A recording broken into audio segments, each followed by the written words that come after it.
Dah. A'udzubillahi minasyaitonirrajim. Bismillahirrahmanirrahim. Assalamualaikum warahmatullahi wabarakatuh.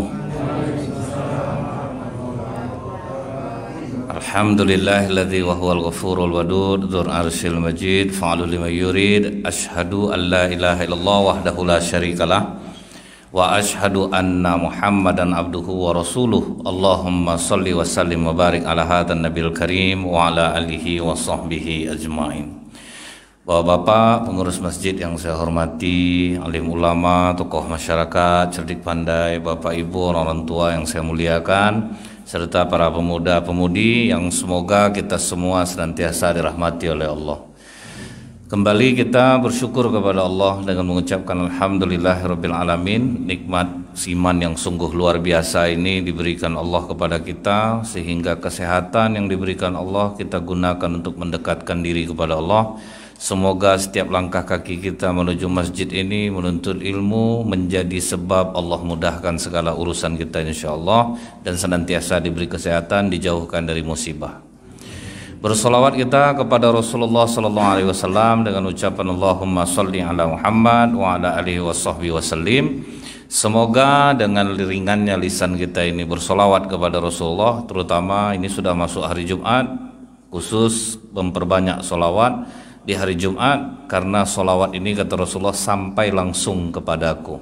Cuman janganlah dipikirkan bagaimana sampainya itu, Pak. Sebanyaknya orang salawat itu kejut-kejut Rasulullah ribuannya, janganlah itu yang dipikirkan. Tapi keutamaan salawat di hari Jumat ini memang sungguh luar biasa, khusus di hari Jumat ini. Bapak Ibu yang saya muliakan, hadirin hadirat yang saya hormati, kembali kita melanjutkan kitab Sirah Nabawi, Bilik-bilik Cinta Rasulullah, karya Dr. Nizar Abbasah. Sekarang kita sampai kepada bagian yang kelima.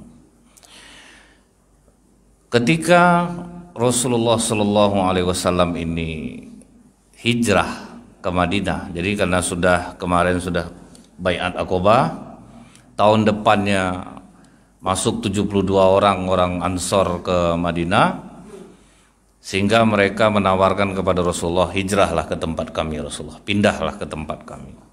Nah, semakin bahagia Rasulullah. Ternyata di balik sebuah musibah, kepahitan, kesabaran, Allah akan bayar dengan berlebih-lebih kenikmatan itu. Tidak bisa di Mekah, tidak terima dakwah di Taif, di Madinah orang sudah menunggu. Cuman waktu di Madinah itu, Bu, yang diutus Rasulullah itu seorang bangsawan, anak bangsawan dia di Mekah, Pak. Namanya Mus'ab bin Umair. Umurnya baru 21 tahun. Jadi Rasulullah ini, Bu, mengutus penceramah tidak tanggung-tanggung, Pak. Paling ganteng di antara para sahabat Mus'ab bin Umair itu. Umur 21 tahun. Karena dia anak bangsawan, tutur katanya pun bagus. Jadi lebih mudah orang nerimanya. Karena kalau misalnya orang tidak pandai dalam dia berdakwah ini, Bu, bisa kadang tersinggung orang, Pak. Dalam tanda kutip maksud saya pun lembut, kadang ceramah tersinggung juga orang, Pak. Saya ingat dulu kejadian di Ramayana. Ada ustadz nih, orang pasar bertanya sama dia, "Ustadz, kenapa jual beli sekarang ini sepi?" Kata ustadz nih, "Rajin-rajin sholat." Tersinggung ibu nih langsung, Pak, seolah-olah mengatakan orang tidak sholat. Nah, jadi itu yang membuat kadang patah dakwah nih, Bu. Makanya Rasulullah itu tidak sembarang orang yang diutusnya, Pak. Diutusnya oleh Mus'ab bin Umair. Jadi sudah lumayan banyak orang menerima Islam. Rasulullah hijrah ke sana, disambut dengan luar biasa nantinya.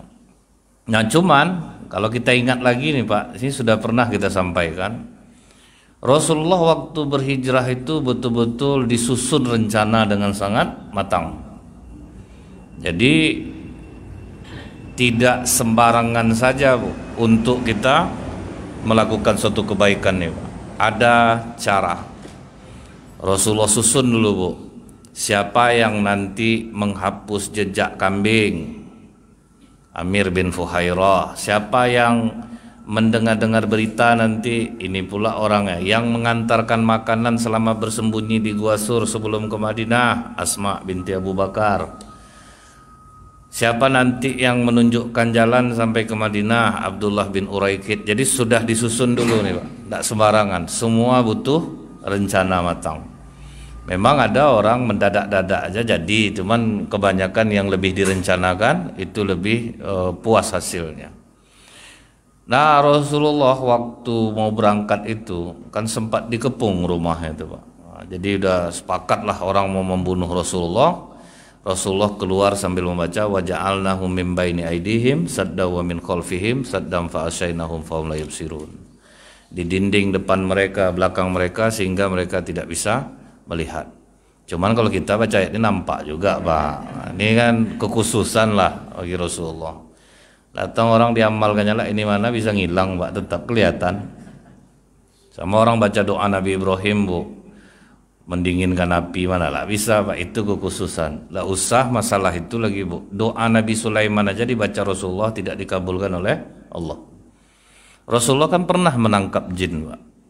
Sempat diikat oleh Rasulullah. Dibaca Rasulullah lah doa Nabi Sulaiman, Rabbi firli wa habli mulkan la yang bagi. Kata Allah, itu untuk Sulaiman, bukan untukmu. Rasulullah minta izin untuk menguasai jin, tapi tidak dikabulkan oleh Allah. Jadi masing-masing Rasulullah ini ada kelebihan masing-masing. Sama dengan kita tidak boleh pekerjaan orang kita ambil kan gitu ya Pak ya. Kerjaan ini kerjaku, tidak usah dicampuri ya kan. Bagus sebetulnya ajaran Islam ini Bu. Nah sudah direncanakan, Rasulullah keluar berangkat dengan Abu Bakar Siddiq, kemudian sembunyi di Gua Sur lebih kurang selama 3 hari. Nah setelah selesai 3 hari itu, kemudian berangkatlah dituntun oleh Abdullah bin Uraikid. Rupanya ada orang yang diupah Pak, kalau bisa mendapatkan Muhammad dibayar 100 ekor onta. Nah itulah ada Suraqah bin Malik mengejar Rasulullah, dapat Pak. Cuman dihadapkannya pedang ke leher Rasulullah Bu. Siapa yang bisa menolong kau saat ini Muhammad? Kata Rasulullah, Allah. Jatuh langsung pedang itu Pak. Jadi kalau kita ini Bu, dengan ketauhidan yang tinggi, insya Allah tidak akan ada yang bisa membahayakan kita. Jadi yang penting Bu ya, ketauhidan kita itu tinggi, betul-betul keyakinan kita kepada Allah itu tinggi, itu bisa. Siapa yang menyelamatkan kau? Allah. Tidak jatuh-jatuh pedang orang Pak. Karena apa kita ragu tak ya tanda nih ya. Cobalah lah macam Rasulullah itu. Tidak bisa. Karena apa namanya, kita ini percaya iya, yakin itu sulit menimbulkannya Pak. Misalnya nih Pak, Bapak Ibu nonton dulu waktu Deddy Corbuzier jadi pesulap.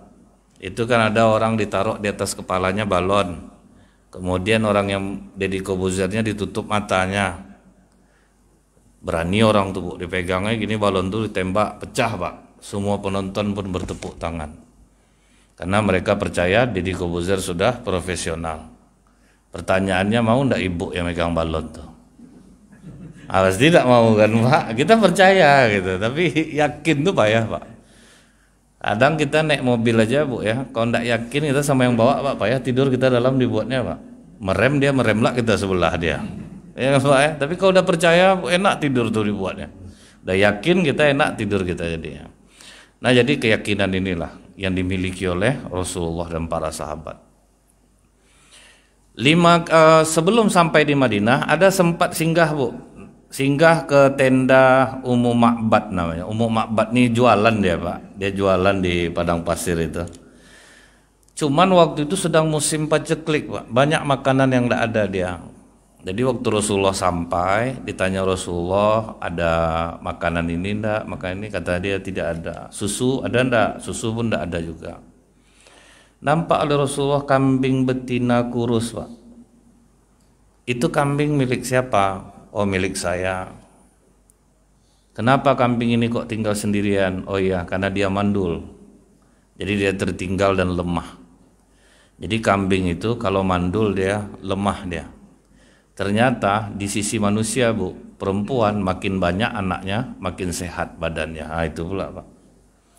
Jadi jangan dikira orang banyak beranak itu dia tidak sehat, cuman perlu ada jarak antara anak pertama dan anak kedua. Jangan susun paku pula. dengar ceramah Ustadz makin banyak beranak, makin makin bagus, dosa-dosa diampuni, beranak kepanjang dia Bu kan. Tetangga yang risau nengoknya Bu kan, bukan dia Pak, dia apalagi mungkin Pak ya. Jadi mesti ada jarak, walaupun perempuan yang rajin melahirkan itu terbukti memang kuat. Kambing ternyata gitu juga Bu, kalau dia tidak beranak dia lemah. Karena kalau anak itu kan buah hati Pak, kita aja capek bekejar cucu bapak, anak bapak ibu pasti hilang capeknya. Jadi inilah terkejutnya Ummu Ma'bad ketika kata Rasulullah, boleh ndak aku perah susu kambing nih. Ummu Ma'bad sempat mau marah sebetulnya Pak. Ini orang ndak ngerti apa aku bilang, dah jelas dia mandul, mana lah bisa diperah susunya. Cuman menengok kewibawaan Rasulullah itu Pak, terkunci mulut untuk mau menyampaikan kata itu. Karena memang ada kita ini Bu ya, memiliki kewibawaan sehingga sulit untuk dibantah orang. Itu memang ada Pak. Cuman payah kita macam ini nih. Kalau kita kadang masih mudah dibantah orang, ada orang memiliki wajah sulit untuk membantahnya. Ada pula orang Bu, dari rumah semangat orang mau nagih hutang ke rumahnya, begitu jumpa dia nggak jadi nagih Pak. Nengok wajah dia tuh nggak jadi nagih. Adalah orang punya macam itu, bukan berilmu tuh Pak. Memang aura dia tuh seperti itu Bu. Kalau orang udah aura biasa berhutang tuh kan santai bawaannya Pak. Ditagih dia, saya tak ada duit. Macam mana lah, pakai apa saya mau bayar? Itu Pak ya, nagih orang macam itu Pak. Saya udah pernah kena Bu. Jadi waktu itu saya masih jualan televisi. Masuk pedagang ngambil, waktu itu kita grosir lah Pak. Masuk satu orang Bu, waduh saya kalau ingat wajahnya itu runtuh hati saya Pak. Baik betul Pak. Pertama mereka beli cara orang tuh gitu Pak. Pertama beli cash, kedua beli cash, ketiga beli cash tapi uang kurang sedikit. Gitu caranya tuh Pak. Kurang sedikit besok langsung dibayar. Itu timbul kepercayaan kita. Habis itu salinnya barang kita lagi Pak. Dan dia tidak menghilang Bu. Tetap berada di tempat dan tetap main ke tempat saya Pak. Apa tidak hilang akal kita dibuatnya Pak? Ditagih belum ada lagi, sabar dulu, saya bayar. Tidak pernah dibayar Pak. Malas kita berurusan macam itu Bu. Dia udah kebal. Kalau orang kebal udah ditagih nih Pak ya, susah gitu ya dia. Daripada berdosa bagus diam aja lagi gitu. Nah jadi Ummu Ma'bad melihat pancaran wajah Rasulullah itu tidak jadi dia bantah. Kata Ummu Ma'bad, kalau memang bisa silahkan aja perah. Diperah oleh Rasulullah, terkejut Ummu Ma'bad Pak. Berbuncah-buncah air susu yang sangat bagus keluar Pak. Setelah semua masuk ke dalam yang di tempat tampungan Rasulullah itu, dibagi-bagi dulu Rasulullah. Pertama Ummu Ma'bad, silahkan minum sampai kenyang, ini sampai kenyang, ini sampai kenyang, sampai kenyang. Setelah semuanya kenyang, baru Rasulullah yang minum. Nah barulah dilanjutkan perjalanan Bu.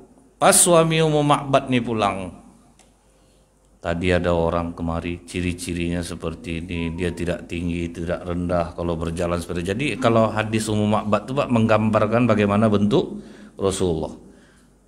Jadi memang dia menggambarkan Bu, ketampanan Rasulullah itu ibaratnya apa namanya Bu ya, berbeda Pak pancaran wajahnya. Jadi begitu dibayangkan langsung suami Ummu Ma'bad bilang, itu orang Mekah yang sedang dicari-cari oleh orang. Udah tahu dia langsung. Berangkat Rasulullah jalan lagi 5 km menjelang Madinah, yaitu di daerah Kuba. Datanglah Ammar bin Yasir. Ya Rasulullah, bagaimana kalau kita bangun masjid di sini? Nah itulah masjid pertama kali dibangun oleh Rasulullah SAW. Masjid yang dibangun atas dasar takwa. Lebih baik engkau sholat di dalamnya, akan itu tuh Pak ya. Karena kadang Bu ya, macam-macam kalau di akhir zaman nih orang membangun masjid. Nah niatnya ada karena ria, karena ingin pamer, karena ingin dianggap hebat. Tapi bisa kita enggak tepis semua itu, aku membangun masjid ini karena takwa. Kita ingat sebesar kandang burung aja kita membangun tempat sholat nih, diganti Allah dengan rumah di surga. Untuk apa kita dengan ucapan pujian manusia jadinya kan bukan? Ibaratnya tidak ada gunanya, kita ingat aja pahalanya ini hilang lah Pak. keinginan kita untuk diperhatikan orang. Manusia ini Bu, 100 kebaikan yang kita buat, satu kesalahan hilang yang 100 Pak. Itu sifat manusia. Tapi kalau Allah yang satu itu justru malah bisa besar di sisi Allah. Nah, atas ide Ammar bin Yasir tuh, Ammar bin Yasir ini digelari apa Bu? Biji mata Rasulullah Pak. Karena perjuangannya dalam Islam untuk memeluk Islam itu berat. Ibunya namanya Sumayyah binti Kabab. Begitu memeluk agama Islam Bu, dipaksa oleh majikannya, keluar kau enggak dari Islam. Dia tetap mengatakan tidak. Disiksa, dicambuk suami istri. Yasir satu, bapaknya, kemudian Sumayyah binti Kabab. Disiksa sejadi-jadinya Pak, tetap mengatakan Allah itu satu, Allah itu satu. Sedikit pun tidak bergerak hatinya. Akhirnya apa yang dilakukan majikannya Pak? Diambil tombak, ditusuk kemaluan Sumayyah itu sampai tembus ke tengkuknya. Ini yang dikatakan Rasulullah, yang pertama kali mati syahid dalam Islam adalah perempuan, yaitu Sumayyah binti Kabab. Itulah orang pertama meninggal dalam jalan Allah. Nah, ditusuk kemaluan sampai ke tengkuk nih Bu. Kemudian Yasir bapak si Ammar ini meninggal pula di tempat dia diikat. Tinggallah Yasir ini tetap mempertahankan imannya dan lolos Bu. Ketika dia sudah direndam di dalam air laut, kemudian diangkat, akhirnya dia tetap mempertahankan keimanannya walaupun dia sempat dalam keadaan tidak sadar mengatakan Tuhan aku Lata, Uzza. Kata Rasulullah, tidak ada dosa Muhammad, karena kau melakukan itu dalam keadaan terpaksa.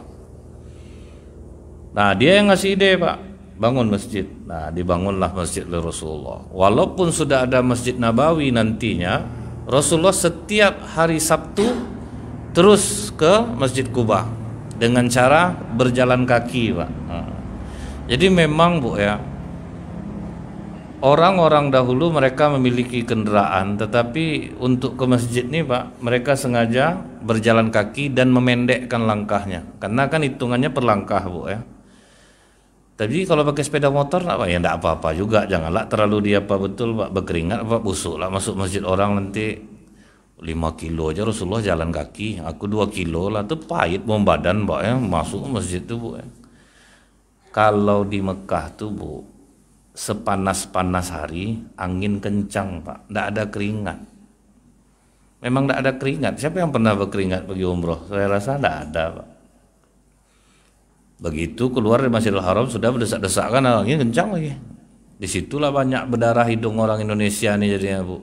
Karena tengok hari panas minum es krim Pak, itu meleleh darah Paknya karena sejuk kan, kena angin. Nah, jadi Rasulullah itu Bu membangun masjid atas dasar takwa. Disitulah orang berkumpul, disitu pula lah kita saling mengenal satu sama lain. Coba lah Pak, tidak ada musola di daerah ini, paling tetangga kita kiri kanan yang kita kenal Pak, depan belakang itu ya kita kenal. Tapi dengan adanya musola jauh-jauh kenal kita sama orang di sini. Nah, itulah gunanya salah satu kita membangun masjid atau musola itu. Nah, dilanjutkan Rasulullah lah perjalanan. Begitu menjelang sampai ke Madinah Pak, rupanya orang sudah banyak menunggu. Disitulah dinyanyikan oleh orang Madinah, Tola al-badru alaina. Itu tuh udah lama tuh Pak. Menyanyilah orang menyambut Rasulullah dengan syair itu. Nah, disambut kedatangan Rasulullah Pak, orang-orang Madinah sudah rindu. Selama ini hanya dengar namanya, sekarang jumpa orangnya, sosok yang dikagumi. Itulah yang terhibur betul hati Rasulullah Pak. Di Mekah dakwah ditolak, di Madinah diterima dengan amat sangat. Cuman tetap ada ujiannya Bu. Ada orang yang tidak jadi raja di Madinah gara-gara kedatangan Rasulullah. Itu yang sakit hati dengan Rasulullah, yaitu Abdullah bin Ubay bin Sahlul namanya. Dia masuk Islam juga Pak, tapi dia sakit hati sama Rasulullah. Nah, banyaklah Bu orang-orang kaya di Madinah berdatangan Pak, ya Rasulullah di rumahku saja, rumahku itu ukurannya begini. Banyaklah Pak yang memaparkan keadaan rumahnya masing-masing supaya Rasulullah mau singgah ke rumahnya. Ingin mereka menjamu Rasulullah, berebut-rebutlah Bu. mau pokoknya Rasulullah di rumahnya gitu. Ya macam kalau kita kalau nengok Ustadz, Bu, saya sering merinding tuh kalau nengok UAS kunjungan ya gitu ya Pak ya, disambut dengan meriah, kawan dijamu. Senang lah nengok macam itu tuh Pak ya, dijamu, pokok dibawa makan di sini, makan di sini gitu. Semua orang ingin menjamunya karena kagum. Jadi Rasulullah bagaimana supaya orang tidak tersinggung Pak? Ini banyak yang mau ngajak nih. Kata Rasulullah, biarkan ontaku ini yang memilih. Kita biarkan dia berjalan, di mana dia menderum dan melipat lututnya, disitulah aku tinggal. Jadi tidak ada yang tersinggung satupun. Macam mana mau mengarahkan onta Pak? Onta itu Bu, dia bekak, bukan pekak sih Pak. Apapun omongan kita kan tidak ngerti dia Pak kan. Makanya kata orang beribadahlah seperti onta. Mau dipuji, mau enggak, dia enggak ngerti gitu. Jalan lontar terus banyak berharap orang Pak, mudah-mudahan di rumah aku lah berhenti, mudah-mudahan di rumah aku. Rupanya di rumah siapa berhenti ya Bu? Di rumah orang miskin Pak, Abu Ayyub Al-Ansori. Menderum onta itu Bu, dilipatnya lututnya. Nah di sekitar Masjid Nabawi sekarang itulah rumah Abu Ayyub Al-Ansori itu. Jadi Allah ini tidak sia-sia lah Pak meletakkan tempat itu. Cuman bukan di rumah orang yang kaya raya hartanya, di rumah orang miskin. Abu Ayyub Al-Ansori terkejut dia Pak menengok itu. Bukan dia nih payah kita nih, bukan itu Pak, langsung bersiap-siap dia. Kalau kita kan kemari pula dia, apa yang mau dihidang. Berkelahi sama istri boleh, itulah abang abang ada salah menyalah, kemana lah tahu aku onta itu yang datang kemari. Tapi Abu Ayyub tidak menyia-nyiakan kesempatan itu Pak, langsung dia sambut Rasulullah bersama Abu Bakar. Kemudian dia berusaha menawarkan, silahkan di atas Rasulullah, di atas ada kamar. Kata Rasulullah, nanti susah orang datang, orang pasti datang berkunjung kemari, biar aku di bawah saja. Selama Rasulullah di bawah tuh tidak bisa tidur Abu Ayyub Al-Ansori di atas sama istrinya. Karena mereka mikir kalau kita tidur di bawah kita Rasulullah, jadi apa akal kita nih, di mana kita posisi kita tidur bagus ya? Ambil di sudut tuh aja, bersudut berdua Pak kan, duduk. Tidak bisa tidur Bu. Akhirnya besoknya memohon dia kepada Rasulullah, ya Rasulullah, tidak bisa kami tidur di atas karena engkau ada di bawah. Pindahlah ke atas ya Rasulullah, biar kami di bawah. Kata Rasulullah, terserah tuan rumah saja. Barulah Rasulullah pindah ke atas. Jadi Rasulullah itu mengajarkan kepada orang-orang yang berdakwah ini, kalian mau ditempatkan di mana aja tuh udah terimalah gitu. Ini kadang Bu ya, tolong Pak ya, hotel kami ini kan ada juga Bu yang minta-minta seperti itu gitu Bu ya. Hotel kami ini, kalau saya rasanya misalnya membawa anak, bawa istri, saya bilang jangan dipikirkan di mana saya nginap, biaya saya sendiri. Jangan sampai panitia yang memikirkannya, biar biaya saya sendiri. Kadang kan anak-anak kan inginlah ikut Pak ya, dia mau beratu, baru itu urusan kita. Janganlah diberatkan panitia. Panitia itu udah mereng-mereng senyumnya Bu, bukan susah, bukan mudah cari dana tuh Pak. Saya ingat dulu Pak ya, diundang ke Tembilahan, ada ustadz bawa anak, bawa istri, bawa mertua, miring-miring senyum panitia dibuatnya Pak. Macam mana lah, makan harus ditanggung Pak kan. Jadi ini gambaran dari Rasulullah, di mana saja kita ditempatkan, jangan memilih-milih tempat. Dan ternyata Bu, saya coba waktu itu ke Sungai Ara macam itu Pak. Sungai Ara kan tidak ada penginapan Bu. Jangankan sepeda motor, cuma sepeda motor yang bisa lewat sana. Jangankan mobil apa ya Bu ya, mobil bagus yang kuat-kuat lah. Pajero Fortuner aja mungkin tidak bisa masuk sana Pak. Saking dalam-dalamnya lubangnya. Ngeri Bu. Pokoknya penduduk sana Pak udah biasa nengok mobil-mobil terbalik itu udah biasa dia. Makanya saya pakai sepeda motor ke dalam tuh Bu. Dari mulai dalam tuh. Jadi diinapkan di rumah warga. Ternyata bisa juga tidur mata, nyaman aja sebetulnya Pak. Kita ini Bu, manusia ini diciptakan Allah paling cepat menyesuaikan dengan keadaan. Contoh masuk WC Bu, tidak ada kita yang nutup hidung dari awal sampai akhir Pak. cocok aja jadinya bau itu jadinya Pak. Itu bisa dites ya Pak ya, bisa dites tuh Bu. Nggak ada orang nutup hidung, dia pergi masuk WC, kemudian dia buang air besar, nutup hidung dari awal sampai akhir tuh nggak ada. Karena dia cepat menyesuaikan diri. Kita ini pun cepat menyesuaikan. Rasa-rasanya nggak bisa tidur di tempat yang seperti itu. Nggak tahunya Pak bisa aja tertidur. Karena kita cepat menyesuaikan itu. Nah jadi ini pelajaran sebetulnya bagi para mubalik. Nah, jadi kalau di mana aja dibawa orang tidurlah di situ. Kalau pakai duit sendiri terserahlah di mana mau dia tempatkan. Nah kemudian Bapak Ibu, datanglah Pak. Tiap hari itu orang mengantarkan ada 4 atau 5 makanan lah untuk menjamu Rasulullah. Yang pertama kali datang justru anak kecil, Zaid bin Sabit. Zaid bin Sabit datang masih umur 9 tahunan lah Pak. Waktu itu, ya Rasulullah, ini makanan dari ibu. Dipegang Rasulullah kepalanya, didoakan Rasulullah, Pak. Ya Allah, fahamkanlah dia terhadap agama. Berkah Rasulullah, Zaid memang menjadi orang yang pintar Pak, ingatan kuat. Itu doa Rasulullah. Jadi kadang kita jangan pernah meremehkan kekuatan doa, karena kita tidak pernah tahu Bu, dari tangan siapa doa itu dikabulkan oleh Allah. Saya pernah menceritakan kepada Bapak Ibu, di Madinah dulu pernah hujan lama tidak turun. Ulama-ulama udah sholat minta hujan berkali-kali, namun hujan tetap tidak turun. Jadi ada satu ulama bermalam dari Masjid Nabawi. Tengah malam masuk tukang jahit sepatu. Orang tahu dia tukang jahit sepatu di Madinah. Berwudu, sholat dia. Diangkatnya tangannya ke langit. Ya Allah, sudah lama Engkau tidak menurunkan hujan. Turunkanlah hujan untuk kami. Ulama itu dalam hati sempat berkata, Bu, orang saya soleh berdoa ada berapa kali dan tidak dikabul, kau pula yang berdoa. Kaget dia Bu. Begitu tukang sol sepatu itu menurunkan tangannya, hujan selebat-lebatnya Pak. Minta ampun kepada Allah ulama ini atas buruk sangkanya itu Pak. Ditunggunya sampai sholat subuh Bu. Diikutnya tukang sol sepatu ini Pak. Minta maaf.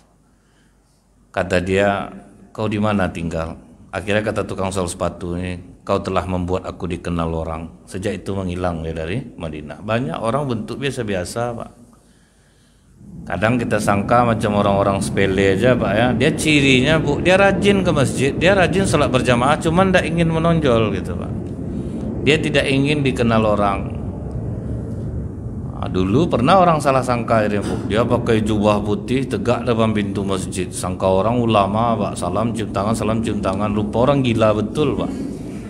Pas sholat dia 4 kali rukuk, yang menyesal yang cium tangan dari Pak. Orang gila. Kita tuh harus tahu dulu lah gitu Pak, harus tahu dulu. Jadi jangan dikira orang-orang seperti ini tidak ada, bisa jadi di antara Bapak Ibu doanya justru dikabulkan oleh Allah. Kita kan nggak ada yang tahu Pak. Artinya jangan meremehkan orang. Orang kadang ibadahnya biasa tapi luar biasa doa yang dikabulkan oleh Allah.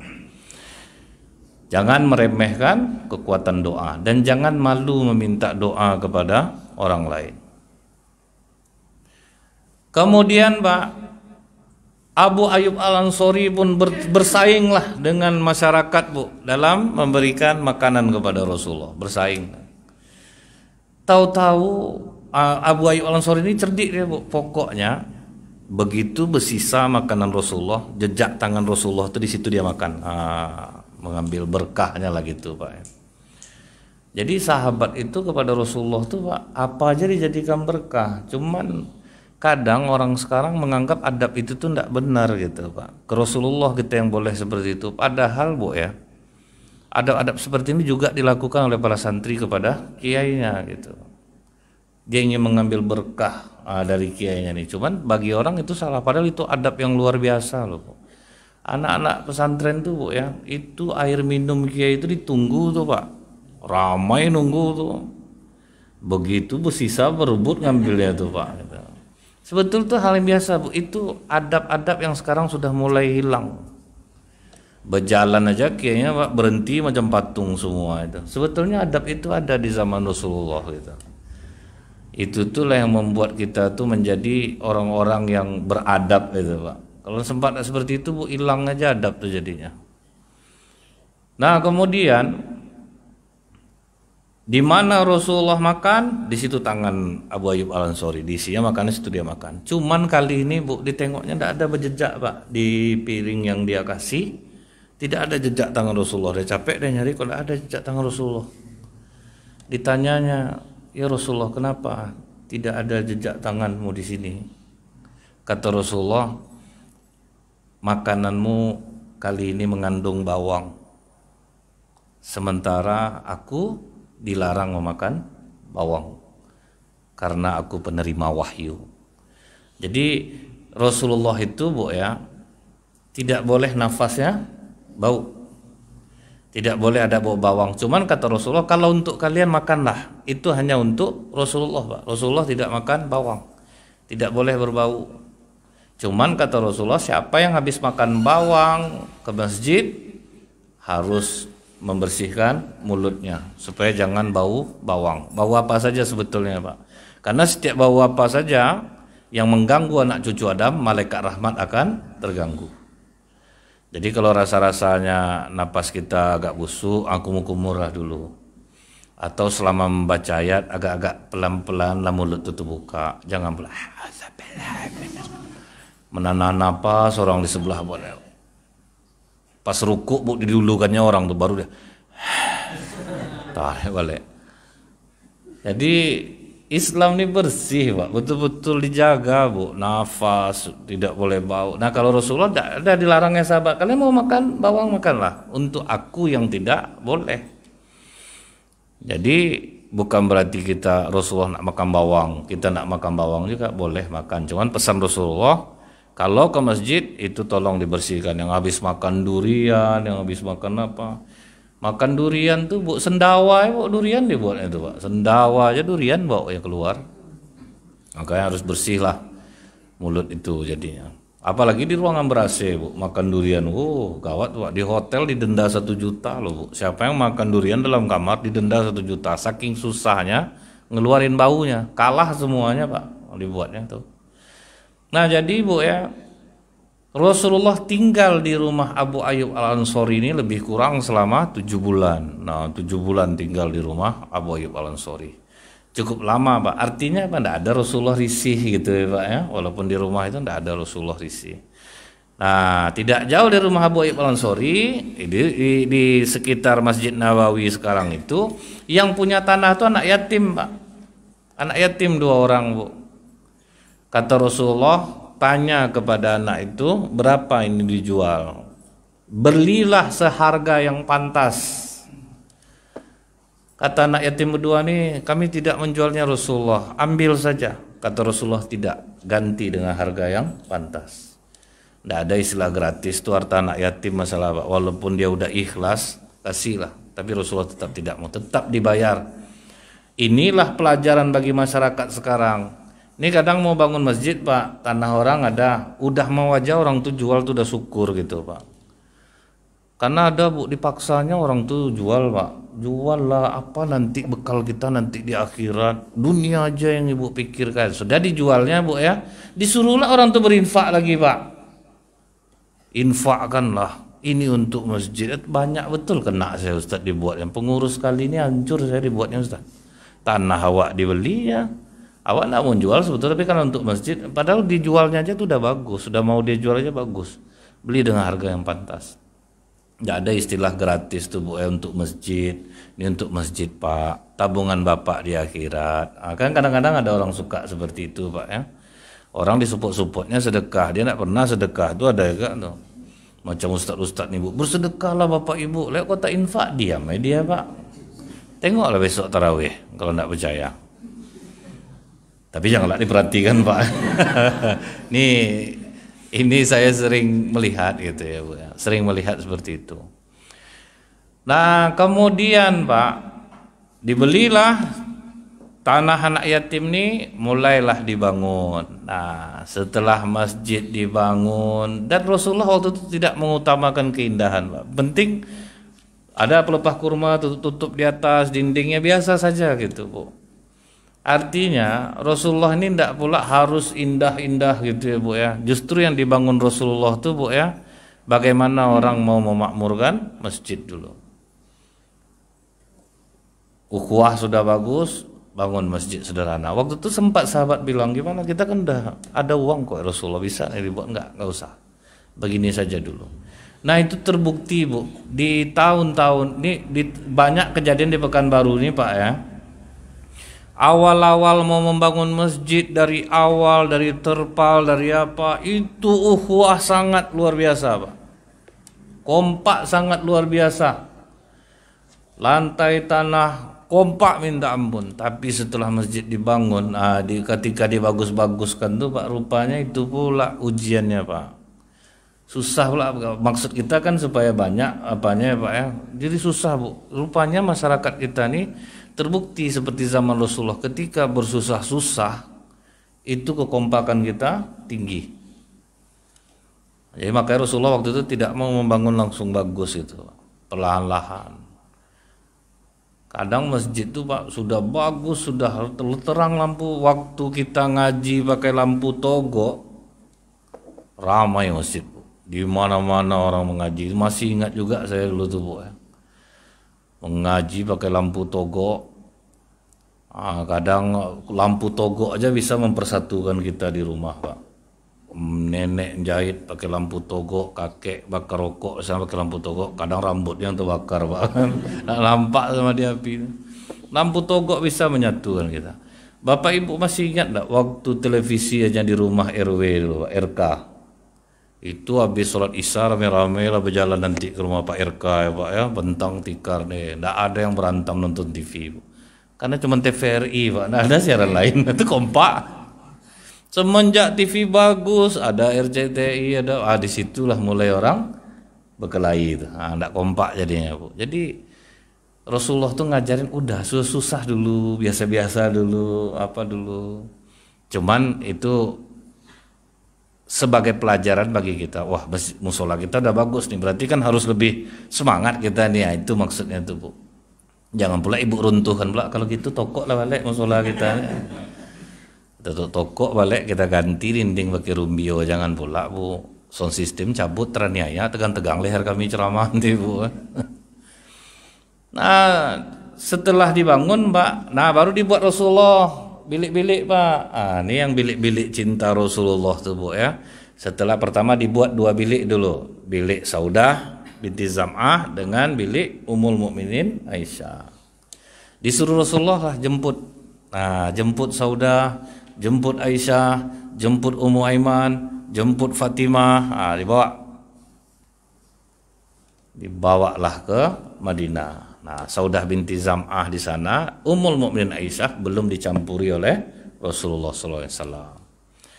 Nah, bersama Saudah ini, Bu, semakin tua Saudah, semakin tidak kuat, maka dia minta ke Rasulullah, izinkan aku tetap menjadi istrimu ya Rasulullah, dan aku ikhlaskan hariku sekarang digantikan oleh Ummul Mukminin Aisyah.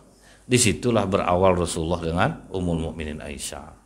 Seperti yang kita ketahui, Bu, tidak ada orang Quraisy yang menjadikan isu pernikahan Rasulullah dengan Aisyah ini untuk menjatuhkan Rasulullah, karena pada saat itu adalah hal yang biasa, dan itu hanya kekhususan untuk Rasulullah. Kalau kita di Indonesia ini bisa kena undang-undang jadinya, Pak, undang-undang nomor 16 tahun 2019 itu. Karena usia perkawinan itu kalau di Indonesia ini laki-laki dan perempuan berumur 19 tahun.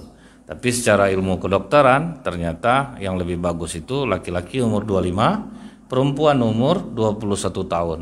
Di sanalah dia kuat untuk bisa melahirkan. Di bawah 21, Bu, kalau perempuan melahirkan, kemungkinan meninggal itu dalam 28 hari anaknya banyak yang meninggal.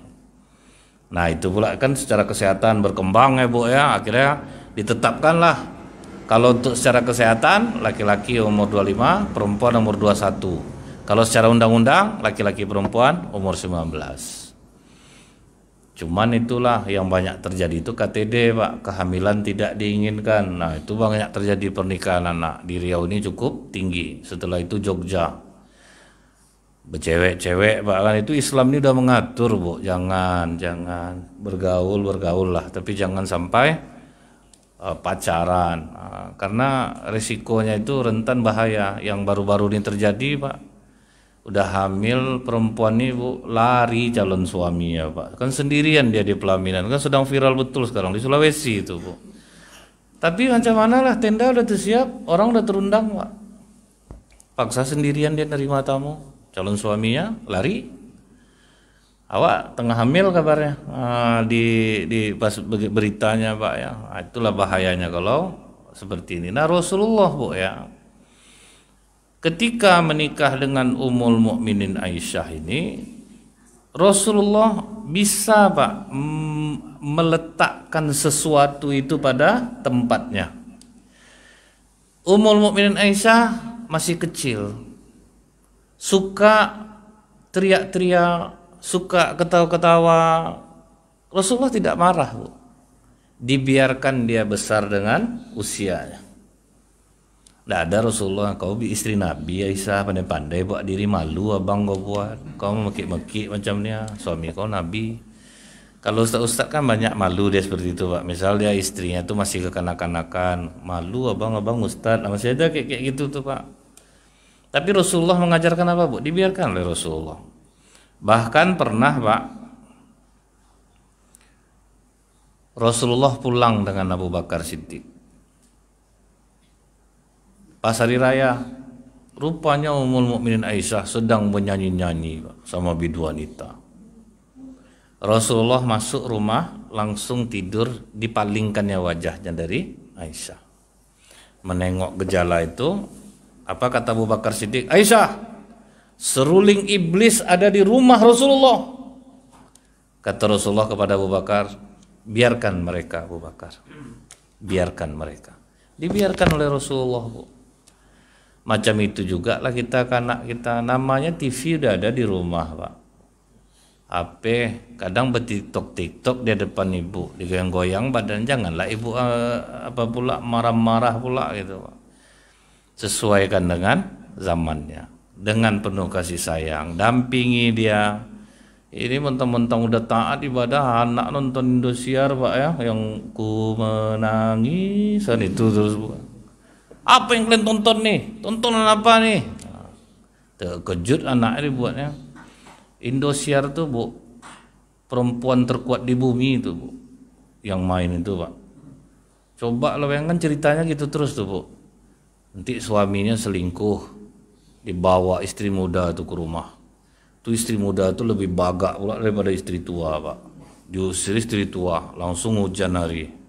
Tuh nanti datang mobil, ditabrak mobil, Pak. Kan gitu terus tuh ceritanya, Pak. Terlena-lena lah ibu-ibu nonton, Pak. Oh, suami udah taat nih, ngamuk-ngamuk, nggak bisa rupanya, Pak. Jadi kita lapang-lapangkan jiwa dulu, jangan terlalu ditekankan. Maka kata Rasulullah, siapa yang mengeraskan agama ini, dia akan kalah. Siapa yang mengeraskannya, dia akan kalah. Jadi biasa saja dulu, santai saja dulu. Karena orang pasti akan umur ini tidak bisa bohong, Pak. Kebiasaan anak-anak segitu apa gitu ya, Bu, ya. Jadi Rasulullah tidak memberangus kekanak-kanakan dari Ummul Mukminin Aisyah. Kemudian, Pak, kalau kita lihat lagi di dalam riwayat yang lain, bagaimana sikap Rasulullah kepada Ummul Mukminin Aisyah. Kamu ini memiliki kedudukan agung, Aisyah. Dipuji dia oleh Rasulullah, Pak. Tidak pernah Rasulullah memarahi Ummul Mukminin Aisyah dengan kekanak-kanakan dia itu. Kamu adalah perempuan yang agung, Aisyah. Dan pernah, Pak, kawan-kawan Ummul Mukminin Aisyah datang ke rumah, Bu, anak-anak namanya umur 9 tahun itu kan main, Pak, ya, dibawa kawan-kawannya ke rumah. Rasulullah pulang, nengok Rasulullah datang, anak-anak ini lari, Pak. Kata Rasulullah, sini. main balik, main. Suruh main balik, Pak. Kalau kita main balik, main. Merusuh kalian sini. Kadang Bu ya, banyak anak-anak ini trauma sama orang tua, Bu. Orang tua malah, pulang kau ndak, mati kau Mak buat. Tengok kau ya, pulanglah kau, mati.